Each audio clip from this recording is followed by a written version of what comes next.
Okay, so this is just a quick video to highlight a preventative fix or maintenance or modification option to your Vauxhall Corsa D Glovebox. Before I bought this Corsa, I saw a lot of other or used Corsas as well, and a lot of them had the Glovebox broken. And there's quite a lot of videos on YouTube to try and how to see how to fix this. However, it takes a bit, like maybe 5 to 10 minutes of your time to try and make something that would avoid it breaking in the first place. My theory is that there's a lot of things that get stuck in the gap here.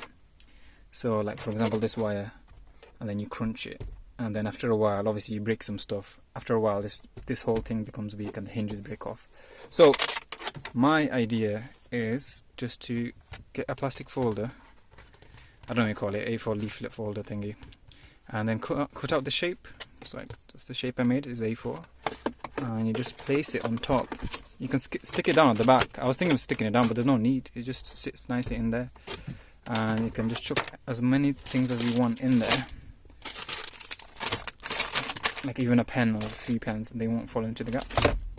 So yeah, top tip to try and make this template: just get a piece of paper, make the template of paper, maybe like get some glue stick and stick some squares together, get a good template, and then just draw around it onto the plastic folder and cut it out.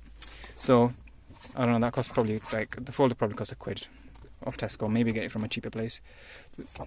Use a piece of plastic, and I don't think I can put it back in one-handed, but yeah, put a piece of plastic, and hopefully your glove box will not snap off. So that's what it looks like, and the end.